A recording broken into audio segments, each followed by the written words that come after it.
प्रश्न क्रमांक 8 कहता है एक गोलाकार कांच के बर्तन, ये गोल ये वाला हिस्सा, कि एक बेलन, ये बेलन के आकार की गर्दन है। तो ये जो बर्तन है इसकी गर्दन कैसी है? बेलनाकार है, जिसकी लंबाई 8 सेंटीमीटर। इस बेलन की लंबाई 8 सेंटीमीटर, हाइट जो है 8 सेंटीमीटर है और व्यास 2 सेंटीमीटर। इसका व्यास d बराबर 2 सेंटीमीटर, इसलिए त्रिज्या r2, हमने r2 इसलिए ली है क्योंकि हमने इसकी त्रिज्या r1 ली है। ठीक है, इसको r1 कर लीजिए।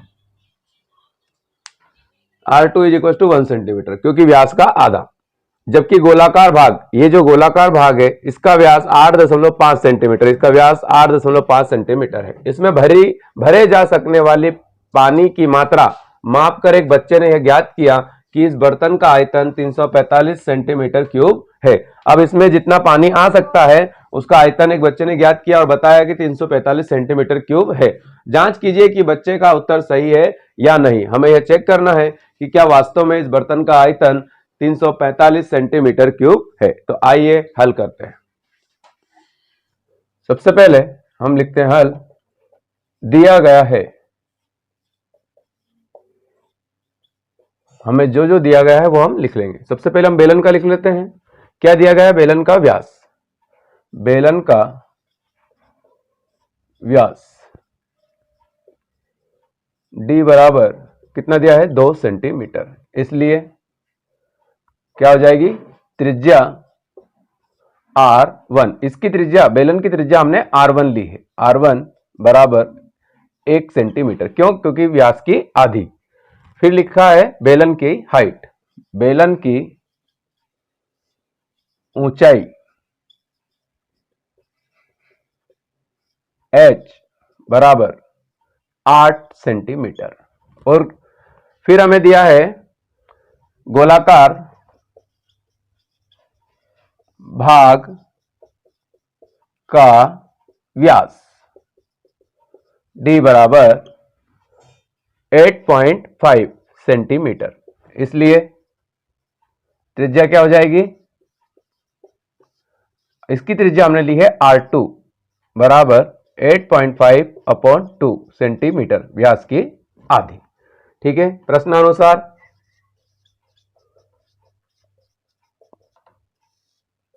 क्या हो जाएगा? प्रश्नानुसार हमें क्या निकालना है?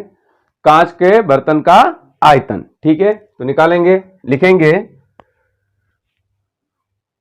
कांच के बर्तन का आयतन क्या हो जाएगा? कांच का बर्तन जो है दो चीजों से मिलकर बना है, बेलन और गोले से। तो हम लिख देंगे गोलाकार भाग का आयतन प्लस इसमें क्या है? बेलन, तो बेलनाकार भाग का आयतन। अब गोले का आयतन क्या होता है? 4/3 पाई r क्यूब, और इसकी त्रिज्या हमने ली है r2, प्लस बेलन का आयतन क्या होता है? पाई r स्क्वायर h। ठीक है, अब इसमें हम वैल्यू रखेंगे तो ये 4/3, ये वाला 4/3 ऐसा कैसा? गुणित पाई की वैल्यू कितनी है? 3.14 गुणित r2 की वैल्यू कितनी है? हमने निकाली थी 8.5 और उसका कितना है? क्यूब है, तो 3 बार लिखेंगे, अपॉन में 2 गुणित 8.5 अपॉन में 2 गुणित 8.5 अपॉन में 2 प्लस 3.14 गुणित r1 कितनी है? 1 का स्क्वायर गुणित 8, हाइट है 8 बराबर। अब जो कट रहा है काट देंगे, 2 एकम 2, 2 दूना 4, 2 एकम 2, 2 एकम 2। अब क्या बचा? अपॉन में 3 और 2, इस 2 से यह अलग काट लेते हैं ऊपर वाला, 2 एकम 2, 2 चौके 8, क्या बचा? पॉइंट, 2 दूना 4, 1 बचा, 2 पंजे 10। तो हमने 2 संख्या तक पॉइंट के बाद काट लिया।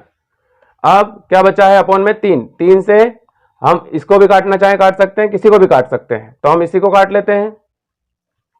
3 एकम 3, 3 एकम 3, दशमलव का दशमलव, भाग नहीं गया उसकी 0, फिर हो गया 14, तो 3 चौक 12, 2 बचा, 0 हो गया, 3 छंग 18। यहां तक हमने इसको कर लिया। तो हमारे पास आंसर में क्या क्या मिला, 1.046 गुणित 8.5 गुणित 8.5 गुणित 4.25, ठीक है, प्लस ऐसा का ऐसा 3.14 गुणित 1 का 1 और 8 1 कम 8।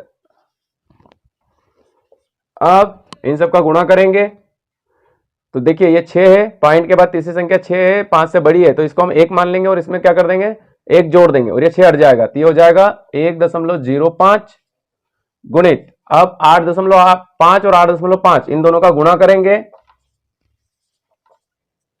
तो ये आ जाएगा 72.25 गुणित कितना आ गया 4.25 प्लस इन दोनों का गुणा करा तो 8 24, 8 चौक 32 का 2, हासिल का 3, 8 एकम 8 और 3 11, 11 का 1, हासिल का 1, 8 24 और 1 25, ये आ गया 25.12। अब क्या करेंगे, इनका गुणा कर लेते हैं।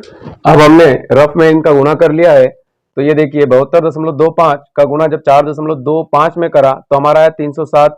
ये ऐसा का ऐसा एक दशमलव, ये ऐसा का ऐसा 1.05 गुणित इन दोनों का जब गुणा करा तो हमारा आंसर आया 307.0625 प्लस जब ये 25.12 ऐसा का ऐसा, फिर इन दोनों का गुणा करा जब तो हमारा आंसर आया 322.415625 प्लस ये 25.12 ऐसा का ऐसा। अब इनको जोड़ेंगे, ये हमारा था 322, सॉरी 322 ये, अब इनको जोड़ा 322 और 25 को 347.535, ठीक है, और हमने क्या निकाला है, आयतन निकाला है, तो इसके आगे लिख देंगे सेंटीमीटर की घात क्यूब 3, ठीक है, अतः लिख देंगे। अब देखिए बच्चे ने जो चेक करा था उसका आंसर आया था 345 और हमारा आया है 347.535, ठीक है, तो हम लिख देंगे अतः बच्चे द्वारा ज्ञात किया गया आयतन गलत है, ठीक है। ओके, मिलते हैं अगली एक्सरसाइज के साथ, अगले अध्याय के साथ। Okay, thank you.